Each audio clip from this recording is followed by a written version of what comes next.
Taylor Haney, single track surgeon, coming at you with another video, and today I'm in Calimesa, California. Now, not a lot of people consider this to be a mountain bike destination, but Calimesa actually has a lot of really great trails, especially lots of ridge lines. And today I'm here at what I like to call the snake pit, and that's because pretty much all the trails I'm gonna ride today are named after snakes. It's a really fun place to get some ridges. They're kind of like a hybrid free ride where they started out as moto ridges, bikes kind of adapted them, and now they've become kind of multi-use, so they get trimmed, taken care of, and it's a really good stepping stone for people that maybe want to get into a little steeper terrain, but have an ability to progress through maybe an easier ridge, more intermediate ridge, and then go to those two ridges that are a little bit steeper.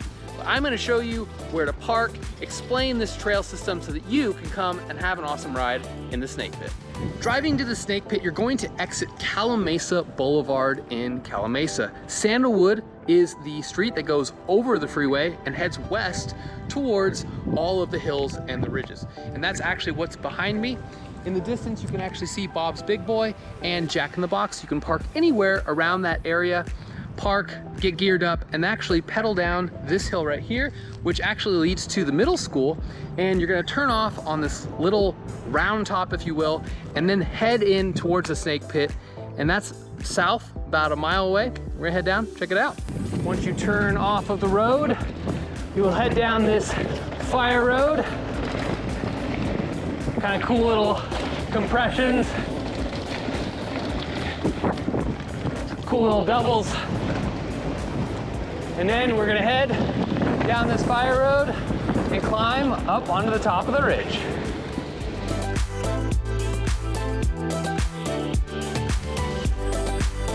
Now, after crossing the creek, you will find this crossing, the right fork and the left fork are ultimately gonna get to the same spot. But if we take the left fork, this is gonna go to a little downhill called Waffles. And for those who know me, anything with waffles in the title, I'm going straight for. So let's hit it. At the top of the hill, you'll see another fork, and we're gonna take this right turn because this is Waffles.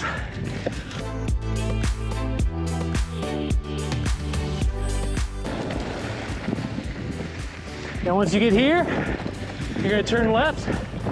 Before we head up to the first ridge, I wanted to point out this quick fork down at the bottom of the road. The left one is gonna go to the two easiest ridges, and the one to the right will lead up to the other ridges. Now, these both will meet in the middle, so it doesn't actually matter which one you choose, but if you're wanting to start with the more intermediate or beginner ridges, you'll go left. The right two are gonna be the gnarlier ridges. We're gonna head there first.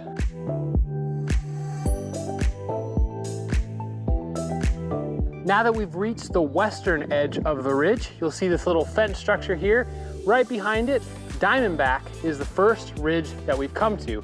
We're gonna come back for this one, and we're actually gonna head down the trail this direction to Rattlesnake. Now, this is by far the most popular trail here. I would probably rate it somewhere in between an intermediate and a black diamond. It's got some good flow, a little bit of exposure, but it's just a really fun time. It's a little bit windy today, which is the only real hazard that you can have out here. But let's see what we can do. Starts out with this little fast entry. You can kind of cut the inside here.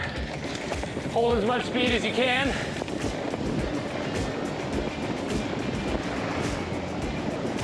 Woo! Up this hill. Make a quick left-hand turn down, and this is where the flow really starts. Got a little blind hump here. You can pump over that. There's really good speed, good practice, staying off the brakes if you can.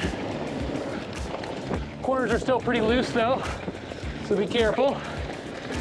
But I just love these little sections where you got little rhythms. You can kind of pump them, you can jump them.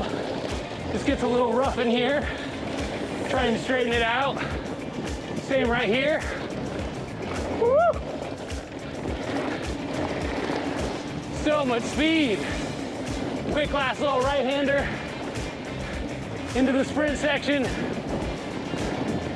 You give it the business. Woo!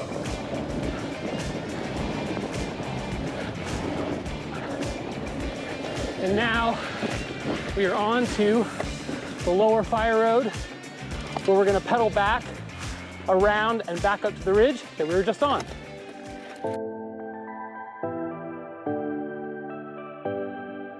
Now, as you can see, this route is pretty well traveled, pretty easy to follow.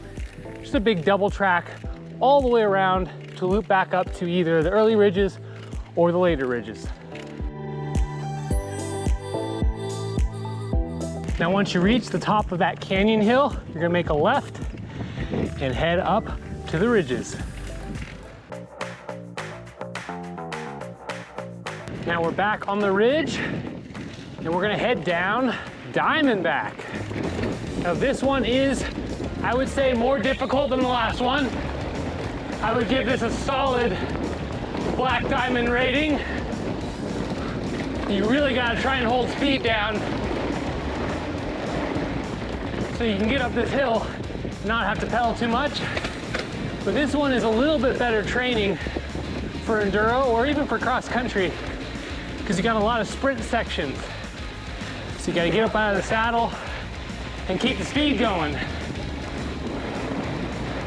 This is a pretty sandy corner. Try and hold those corner knobs, pedal it out, and try and stay inside on some of these lines so you don't slide outside. And this is where the fun begins.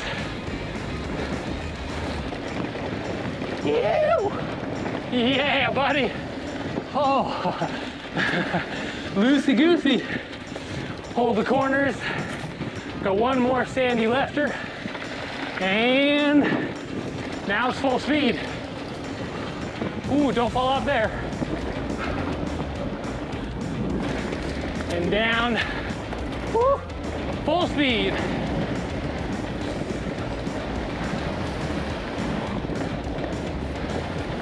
Pedal it out. Oh yeah. And now we are back on that fire road. We're gonna pedal our way all the way back up.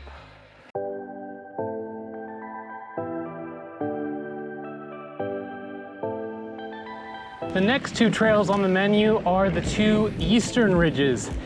And you'll access those by actually turning left off of the fire road early. So there isn't actually as much vert as on those other ridges, but that also means that the climb isn't as long. To my left is actually the entrance to Boomslang. We'll come back to that one. We're gonna head to Copperhead first, which I would say is kind of a great trail to bridge the gap between a more beginner and those ridges over there, which are Diamondback and Rattlesnake. The entrance is pretty visible. You'll see there's tracks coming in that come from those other ridges, and we're just gonna get right into it. That's another way you can use these trails.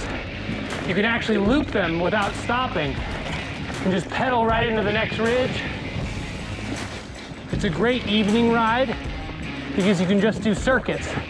Pick which ridges you want to work on and how long you want your loops to be. This one actually has the most pedaling of the four, and that's because of this little uphill here, but it's not that bad. Put the sprinting legs on, give it the business.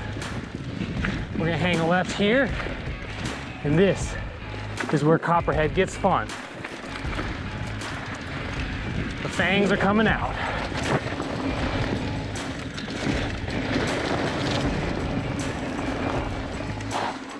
Woo.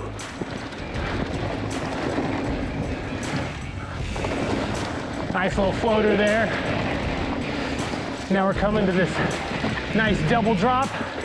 You can hang in the middle, back into the rut, and then this floater down.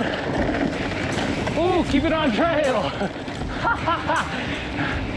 Try and hold traction as much as you can. Little chicane there.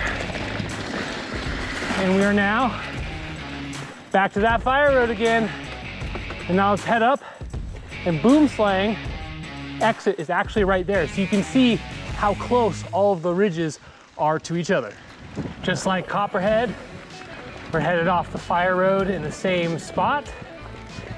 And this is the first ridge that we come to. This trail is much more free-ridey. I think that actually is a word, but I'm gonna use it to describe this. And it is much harder to find because it gets overgrown and it isn't ridden as much. But you're just basically gonna go towards these two posts here. And this is where we go in. And Kate actually really likes this trail because for all those people that watch all those cool free ride videos, you know, you feel like, oh, well, maybe those trails are a little too scary. Well, this is one that actually isn't too bad, but it still has that raw feel, like you're just kind of carving your way through and making your own trail. But it doesn't have any of the danger of true free ride, where maybe there's a hole or there's just something you don't know about, a barbed wire fence. So this is a great way for somebody who's new to biking to get a free ride taste, which I absolutely love. And if you guys watch my Instagram, you'll know that I just love finding free ride ridges and riding them all over the place. Much like Copperhead, this is where the fun starts. We start really heading down. A lot of bush slalom. See how fast you can go on these. Woo. Gonna pop through. Another little hill here. Manual through that. Woo. Super fun. You don't have to pedal much on this lower section. It's just a matter of how fast do you dare go. A little slalom. Oh yeah, off trail. And you gotta sneak through this little bush here. Hand guards may be advised on this trail. And now we're coming to the last little descent. And you can really go free ridey here. Multiple different lines. I like this last one. Thread through the bush, down the hill, and back to the fire road. And now we're actually going to pedal up, back through the canyon, and I'm gonna show you how to get back to your car. At the top of the canyon climb, where we were turning left to head to the ridges, we're actually going to go straight. And this is actually gonna bring us to one of those forks that we saw at the beginning of the video. And here we are.